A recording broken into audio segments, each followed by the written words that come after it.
హరిభక్తి ఓడ ఎక్కినట్టివారలే కాని ఉపోద్ఘాతం ఈ సంకీర్తన సంసార సాగర వర్ణన కోవలోకి వస్తుంది.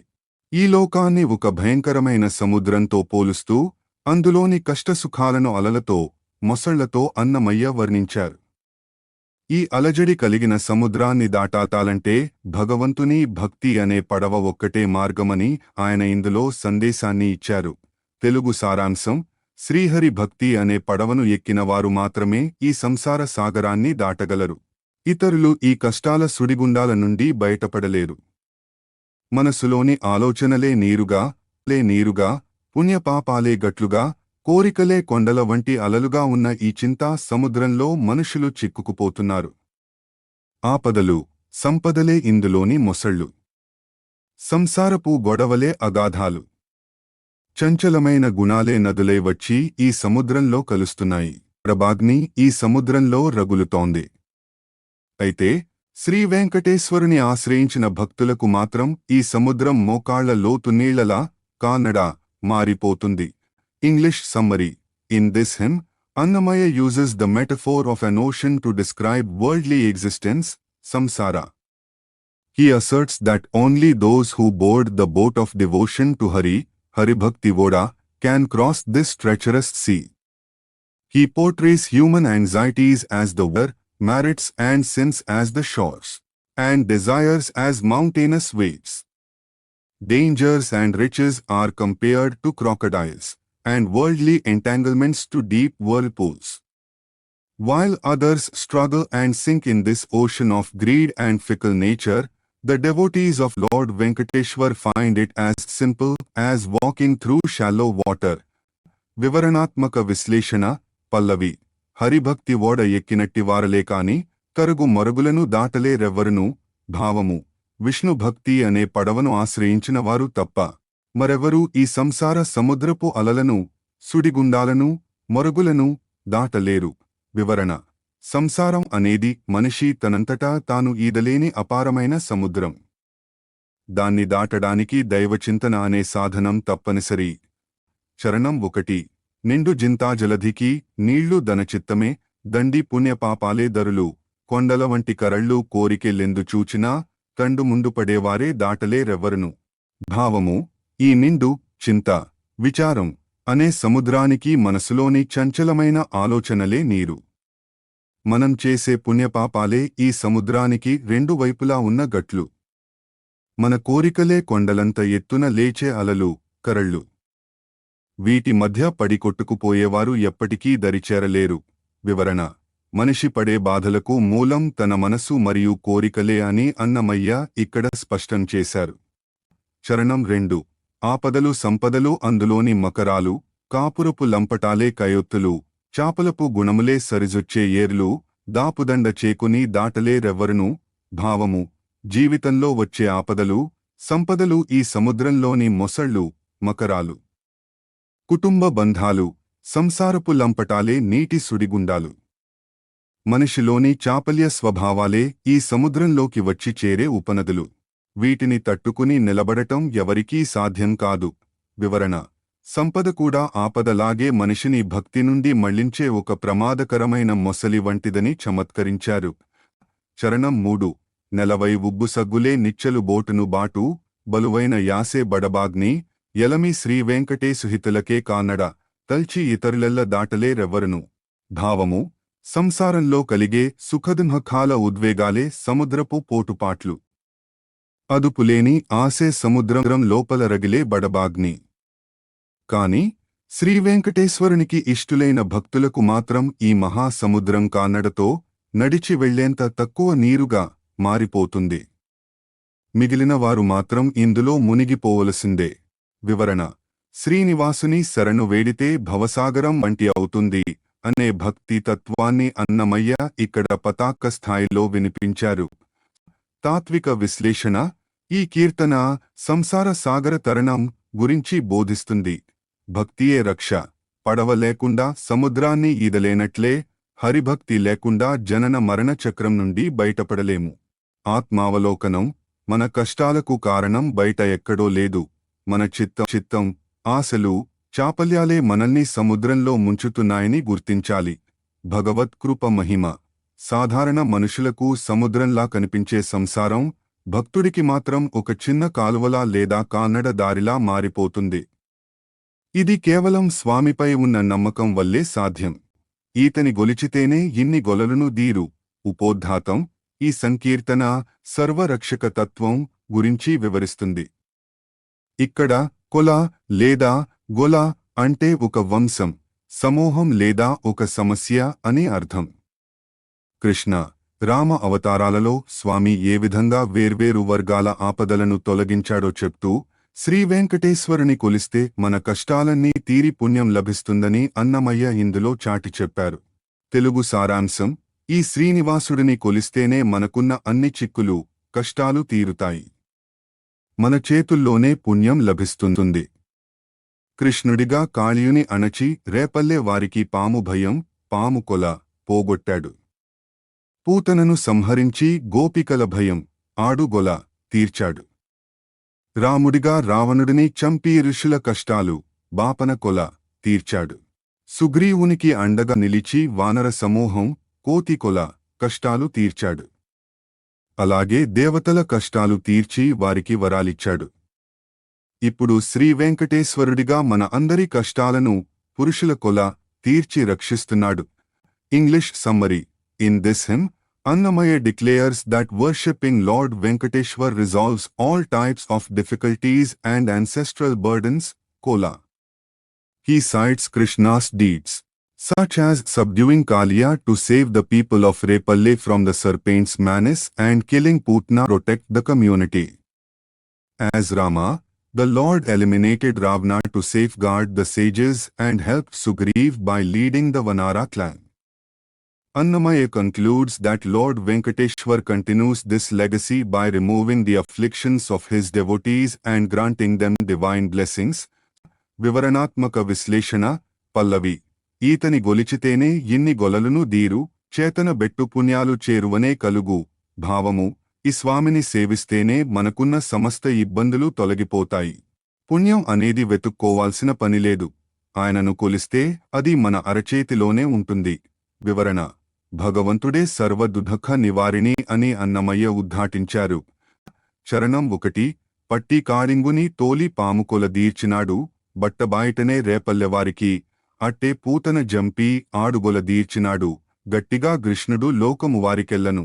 భావము: కృష్ణావతారంలో కాళీయుని అణచివేసి రేపల్లె వాసులకు సర్ప భయం లేకుండా చేశాడు. అలాగే పూతన అనే రాక్షసిని సంహరించి లోకంలోని స్త్రీలకు, పసిపిల్లలకు ప్రాణరక్షణ కల్పించాడు. వివరణ: సమాజంలోని వివిధ వర్గాల భయాలను తొలగించడం దైవ కార్యమని ఇక్కడ అర్థం. చరణం 2: బలురావను జంపి బాపన కొల దీర్చినాడు, ఇలమీద గలిగిన ఋషులకెల్లా, కొల్ది మీరిన ఎట్టి కోతి కొల దీర్చినాడు, సొలసి రాఘవుడదే సుగ్రీవునికిని. భావము: రామావతారంలో రావణుడిని హతమార్చి భూమిపై ఉన్న ఋషుల, బాపన కొల, యజ్ఞ యాగాదులకు ఆటంకం లేకుండా చేశాడు. సుగ్రీవుడికి మిత్రుడై వానర సైన్యం, కోతికొల పడుతున్న ఇబ్బందులను తీర్చి వారికి రాజ్యాన్ని ఇచ్చాడు. వివరణ: ఆర్తులైన వారు ఏ జాతి వారైనా భగవంతుడు వారిని ఆదుకుంటాడని దీని సారాంశం. చరణం 3: వెలిసి పురాలు చొచ్చి ఓరగొల దీర్చినాడు, అలా తనదాసులైన అమరులకు సిలుగుగొలలు దీర్చి సేన వరాలిచ్చినాడు, చెల్గి పురుషులకు శ్రీ వెంకటేశుడు. భావము: రాక్షస పురాలను నాశనం చేసి గ్రామాల్లో శాంతిని నెలకొల్పాడు. తన భక్తులైన దేవతల, అమరుల ఇబ్బందులను తొలగించి వారికి వరాలను, సేనా బలాలను ప్రసాదించాడు. అటువంటి శ్రీ వెంకటేశ్వరుడు ఇప్పుడు లోకంలోని మానవులందరి ఆపదలను తొలగిస్తున్నాడు. వివరణ: సర్వాంతర్యామి అయిన స్వామి ప్రతి యుగంలోనూ, ప్రతి రూపంలోనూ భక్త రక్షణే ధ్యేయంగా ఉంటాడని ముగించారు. తాత్విక విశ్లేషణ: ఈ కీర్తన అభయప్రదాతగా భగవంతుని చిత్రిస్తుంది. సార్వజనీనత: దేవుడు కేవలం మనుషులకే కాదు, పశువులకు, రేపల్లె గోవులు, వానరులకు, ఋషులకు, దేవతలకు అందరికీ రక్షకుడు. అవతార ప్రయోజనం: దుష్ట శిక్షణ, శిష్టరక్షణ ద్వారా ధర్మ సంస్థాపన చేయడం. సరళ మార్గం: క్లిష్టమైన సాధనల కంటే వెంకటేశ్వరుని కొలవడం, సేవించడం వల్ల తక్షణమే ఫలితం, పుణ్యం లభిస్తుందని భరోసా ఇచ్చారు. వివేకించవేళ లేదు విజ్ఞాన మార్గమందు. ఉపోద్ఘాతం. ఈ సంకీర్తన సంసార మాయ రాజరూపకం అనే అంశంపై సాగుతుంది. జీవుడిని ఒక రాజుగా, శరీరాన్ని ఒక కొలువుకూటంగా వర్ణిస్తూ అన్నమయ్య లోతైన వేదాంతాన్ని బోధించారు. లోకంలోని సంపాలనే సైన్యాన్ని చూసి మురిసిపోతున్న జీవుడికి జ్ఞాన మార్గం వైపు చూసే సమయం లేకుండా పోయిందని అన్నమయ్య ఆవేదన వ్యక్తం చేశారు. తెలుగు సారాంశం: సంసార సంపదలనే పెద్ద సైన్యాన్ని చూసి మురిసిపోతున్న జీవుడికి విజ్ఞాన మార్గంలో ఆలోచించే సమయమే దొరకడం లేదు. ఈ జీవుడు చిత్తము, మనస్సు అనే సింహాసనం ఎక్కి, శరీరం అనే కొలువుకూటంలో కూర్చుని ప్రకృతి చేసే నాట్యాన్ని పరధ్యానంగా చూస్తున్నాడు. 5 ఇంద్రియాలనే గుర్రాలెక్కి స్వైరవిహారం చేస్తున్నాడు. తాను చేసిన కర్మలనే ముద్రలు వేసిన పెట్టెలను వాటిని లెక్కపెట్టుకుంటూ భద్రపరుచుకుంటున్నాడు. కామక్రోధాలనే మంత్రులతో కలిసి ఆలోచనలు చేస్తున్నాడు. అంతరాత్మగా ఉన్న శ్రీ వెంకటేశ్వరుని గుర్తించలేక బయటి మాయను చూసి భ్రమపడుతున్నాడు. English summary: in this philosophical hymn, Annamaya compares the human soul, Jiva, to a king distracted by his own royal court. The Jiva sits on the throne of the mind within the assembly hall of the body, watching the dance of nature, Prakriti. Riding the horses, the 5 senses, the soul wanders aimlessly. It treats its past deeds, karmas, as precious treasures, counting and guarding them. Guided by the ministers of lust and anger, the soul remains oblivious to Lord Venkateshwar, who resides within as the inner soul, Antaryami, choosing instead to be deluded by the external world. వివరణాత్మక విశ్లేషణ. పల్లవి. వివేకించవేళ లేదు విజ్ఞాన మార్గమందు. భవసంపదల పెద్ద pose చూచి జీవుడు. భావము. ఈ సంసారంలోని భోగ భాగ్యాలనే పెద్ద సైన్యాన్ని, పోజు చూసి మురిసిపోవడంలోనే జీవుడు మునిగిపోయాడు. అందుకే అతనికి జ్ఞాన మార్గంచి ఆలోచించే తీరిక లేకుండా పోయింది. వివరణ. బాహ్య ప్రపంచపు ఆకర్షణలు మనిషిని ఆధ్యాత్మిక చింతన నుండి ఎలా మళ్లిస్తాయో ఇక్కడ వివరించబడింది. చరణం 1. చిత్తమనియడి మహాసింహాసనం బెక్కి, హత్తి బహుపరాకాయ నదే జీవుడు, గుత్తపు దేహమనేటి కొలువుకూటములోన, జొత్తు ప్రకృతినాట్యము చూచీని జీవుడు. భావము. జీవుడు చిత్తము అనే పెద్ద సింహాసనం మీద కూర్చున్నాడు. శరీరం అనే రాజదర్బార్లో కూర్చుని తన చుట్టూ ఉన్న ప్రకృతి, మాయ చేసే విన్యాసాలను, నాట్యాన్ని పరధ్యానంగా, బహుపరాకు వీక్షిస్తున్నాడు. వివరణ. శరీరం ఒక వేదిక అయితే, మనస్సు అందులో రాజుగా కూర్చుని ప్రకృతి మాయలో మునిగిపోతోందని అర్థం. చరణం 2.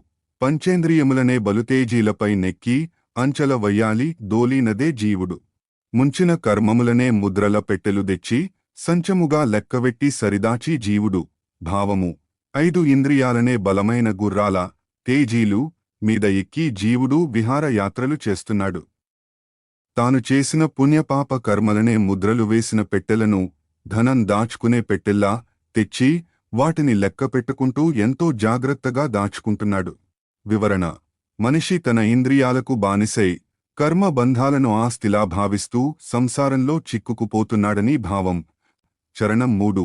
ఇచ్చ గామక్రోధాలనే హితమంత్రులను తారు తచ్చి తలపోసుకుని తగ జీవుడు. అచ్చపు శ్రీవెంకటేశుడంతరాత్మయ్యుండగా, పచ్చిగా నాతని జూచి భ్రమసీని జీవుడు.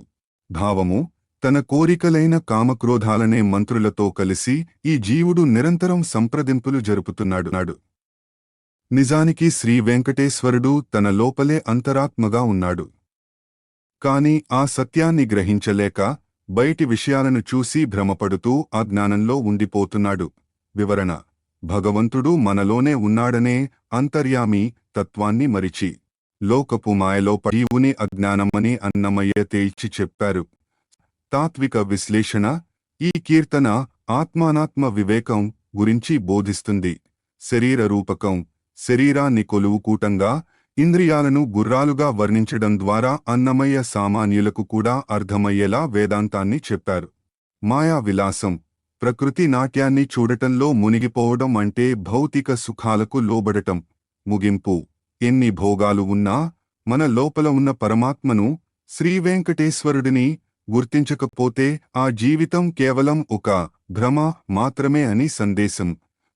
చెల్లబో తీయనినోర జేదేటికి ఉపోద్ఘాతం. ఈ సంకీర్తన భగవత్ మాయ ఆత్మ నివేదన అనే అంశంపై సాగుతుంది. భగవంతుడు మనల్ని పుట్టించి రక్షించి మన లోపలే ఉంటూ మళ్లీ మనల్ని ఇంద్రియాలకు ఎందుకు బానిసలుగా చేస్తున్నాడని అన్నమయ్య అడుగుతున్నారు. తీయని నోటితో చేదు తిన్నట్లు నీ నామాన్ని స్మరించాల్సిన నోటితో ఈ కోరికల చేదును ఎందుకు రుచి చూడాలని ప్రశ్నించడం ఇందులో విశేషం. తెలుగు సారాంశం. అయ్యో! తీయని నోటితో చేదు తిన్నట్లు ఈ నీచమైన కోరికల పాలు కావడం ఎందుకు? ఓ దైవమా! నేను ఆశలకు లోబడి నా దేహాన్ని అమ్ముకున్నాను. కాని నీవు నన్ను పుట్టించి రక్షించి నాకు తోడుగా ఉన్నావు. అలాంటప్పుడు నన్ను ఇలా భంగపరచడం నీకు ధర్మమేనా? అజ్ఞానమైన ఇంద్రియాల బారికి నన్ను నెట్టి నన్ను ఒక తాడుతో కట్టేశావు.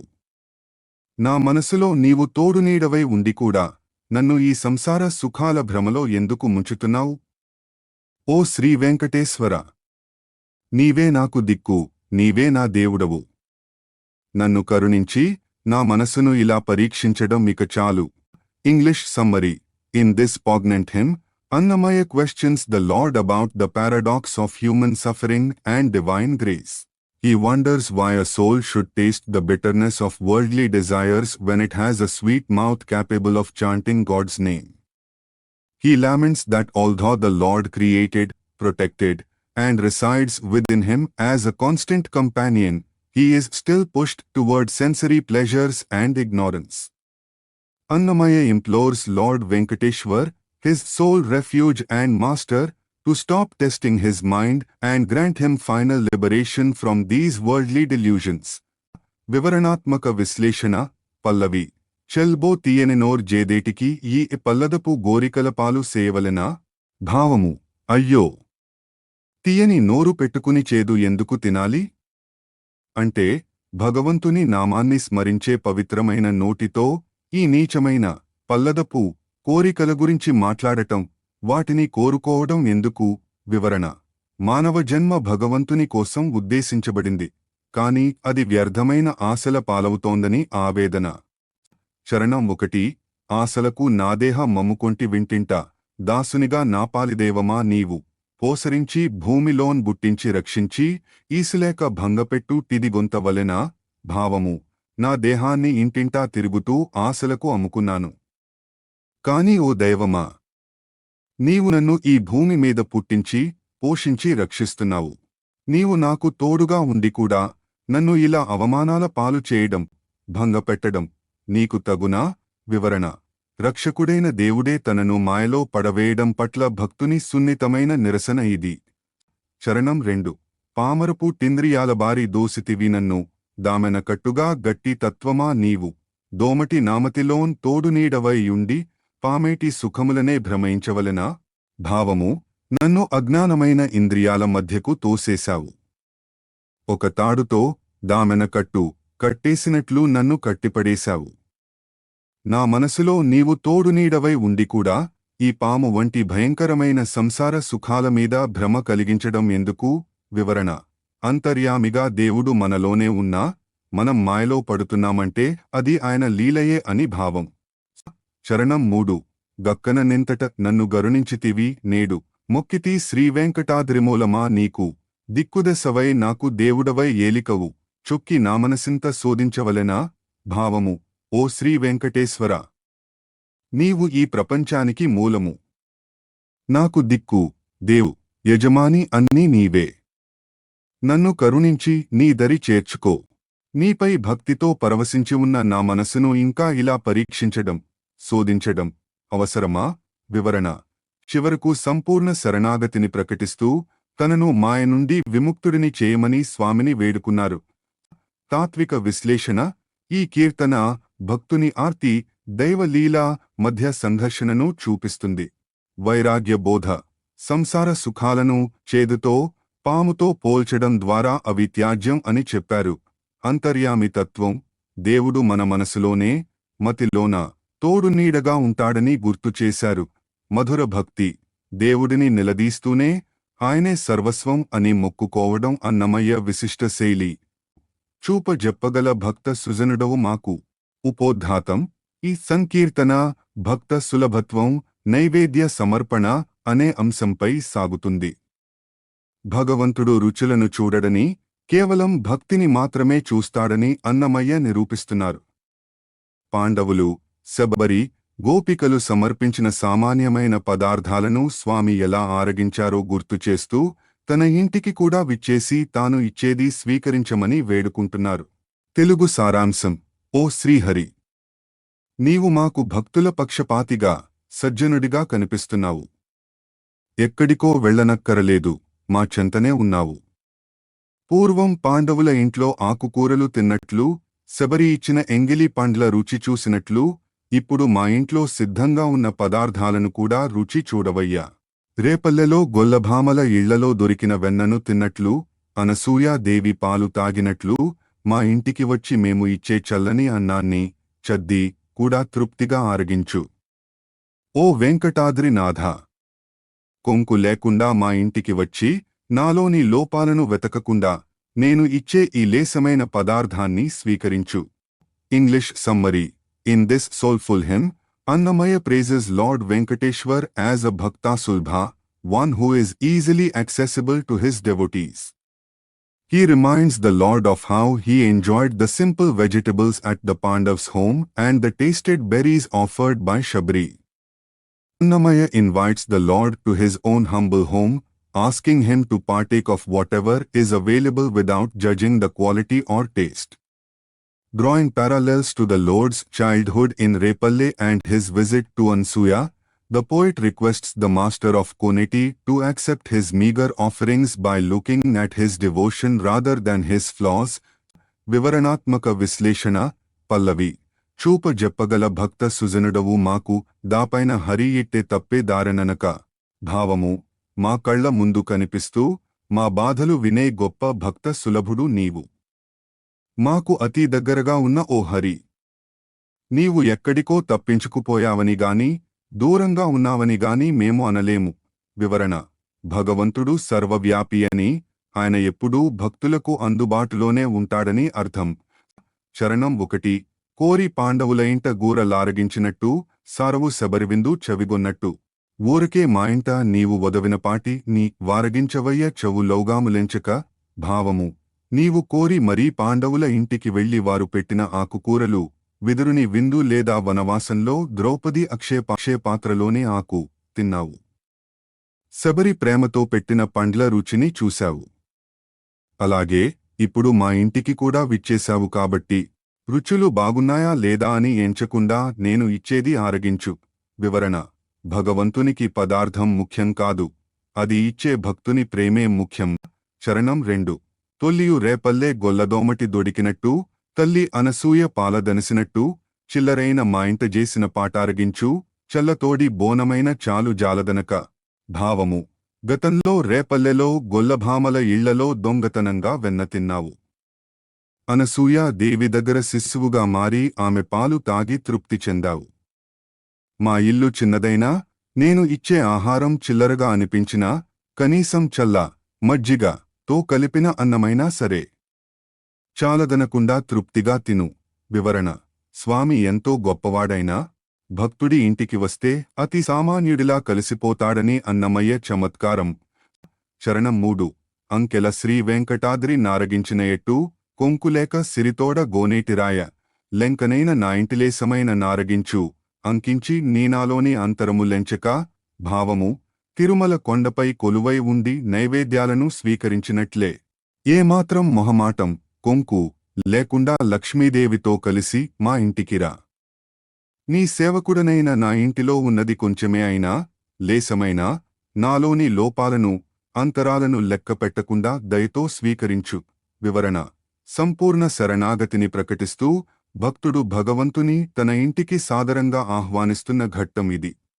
తాత్విక విశ్లేషణ. ఈ కీర్తన ప్రేమ భక్తికి నిదర్శనం. సమభావం. భగవంతుడు రాజుల ఇళ్లలోనూ, అడవిలోని శబరి ఆశ్రమంలోనూ ఒకేలా ఆరగించాడంటే ఆయనకు అందరూ సమానమే అని అర్థం. అహంకార రాహిత్యం. భక్తుడు తన దగ్గర ఉన్నది లేశము, చాలా తక్కువ అని చెప్పుకోవడం ద్వారా తన వినయాన్ని చాటుకున్నాడు. భగవత్ స్వరూపం స్వామి అంతరాత్మగా ఉంటాడు కాబట్టి మన లోపలి లోపాలను ఎంచకుండా మన భక్తిని స్వీకరించమని ప్రార్థించడం ఇందులో కనిపిస్తుంది.